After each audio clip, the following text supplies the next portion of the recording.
আসসালামু আলাইকুম viewers.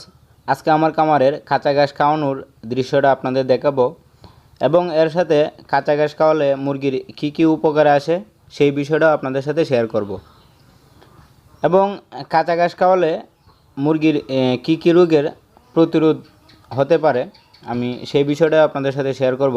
So যারা এই বিষয়ে জানতে আগ্রহী তারা ভিডিওটা সম্পূর্ণটা দেখবেন এবং আমার এই চ্যানেলে যারা নতুন দর্শক আছেন তারা প্লিজ আমার এই চ্যানেলটিকে সাবস্ক্রাইব করে নোটিফিকেশন বাটনটি অন করে রাখবেন এবং অলরেডি যারা সাবস্ক্রাইব করে ফেলেছেন তাদেরকে অসংখ্য ধন্যবাদ। কাঁচা ঘাস যদি মুরগিকে খাওয়ানো যায় তাহলে খাদ্যের খরচ অনেকটা কমে যায়, কেননা এটা বাড়ির আশেপাশে যে কোনো জায়গা থেকে কেটে এনে মুরগিকে দেওয়া যায়। আজকে আমার একটা মুরগি দেখেন অনেকটা সুতা খেয়ে ফেলেছে। আপনাদের খামারের আশেপাশে যদি এরকম কোনো সুতা থাকে তাহলে সুতাগুলো সরাই রাখবেন।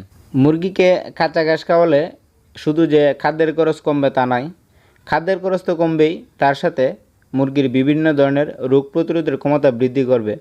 তার সাথে মুরগির যদি জিঙ্ক এবং ক্যালসিয়ামের ঘাটতি থাকে বা মুরগির যদি দেখতে অসুন্দর দেখায়, মুরগি যদি টুকরা টুকরি করে, তাহলে যদি এই কাঁচা ঘাস দেওয়া যায় তাহলে মুরগি এই টুকরা টুকরি করবে না, মুরগির শরীরে জিঙ্ক এবং ক্যালসিয়ামের ঘাটতি পূরণ হয়ে যাবে।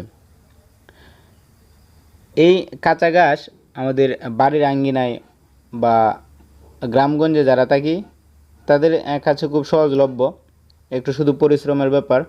আপনারা যারা গ্রামগঞ্জে কামার করেন আপনারা মুরগিকে কাঁচা ঘাস কেটে খাওয়ানোর চেষ্টা করবেন, কিন্তু এই কাঁচা ঘাস খাওয়ালে আপনারা সর্বোপরি খেয়াল রাখবেন যখন ছোটো বাচ্চা মুরগিকে খাওয়ানো হয় তখন এগুলোকে খুব ছোটো ছোটো করে কেটে তারপরে খেতে দিবেন এবং প্রথম দিকে মুরগির বাচ্চাকে যখন কাঁচা ঘাস প্রথম দিকে খাওয়াবেন তখন খুবই অল্প পরিসরে দেওয়ার চেষ্টা করবেন এবং এগুলো আস্তে আস্তে বাড়ানোর চেষ্টা করবেন, তাহলে মুরগি সহজে এগুলো খেতে পারবে এবং কোনো ধরনের সমস্যা হবে না। কিন্তু যদি প্রথম থেকে প্রতিনিয়ত সারাদিন অথবা প্রত্যেক দিন রেগুলার সবসময় দিয়ে থাকেন তাহলে মুরগির বিভিন্ন ধরনের সমস্যা হতে পারে। সেই জন্য আপনাকে অবশ্যই খেয়াল রাখতে হবে এই খাদ্যটা মুরগিকে ধীরে ধীরে অভ্যস্ত করতে হবে এবং মুরগি যদি এই খাদ্যকে অভ্যস্ত হয়ে যায় তাহলে আপনি প্রতিনিয়ত দিতে পারেন, কোনো সমস্যা নেই, এতে আপনার মুরগির অনেক উপকারে আসবে। এবং আরেকটা বিষয় আপনাদের অবশ্যই খেয়াল রাখতে হবে, যখন ঠান্ডার দিন থাকে বা বৃষ্টির দিন থাকে অথবা সকাল বা বিকাল টাইমে এই খাদ্যটা দিবেন না, তাহলে মুরগির ঠান্ডা লেগে যেতে পারে। সো আমি হিসাব করে দেখলাম যদি আপনারা কাঁচা ঘাস সঠিক সময়ে এবং মুরগিকে যদি সঠিকভাবে দিতে পারেন তাহলে মুরগির অনেক ধরনের উপকারে আসবে এবং আপনার খামারের যে খরচ, খাদ্যের খরচ, সেই খাদ্যের খরচও অনেকটা কমে আসবে।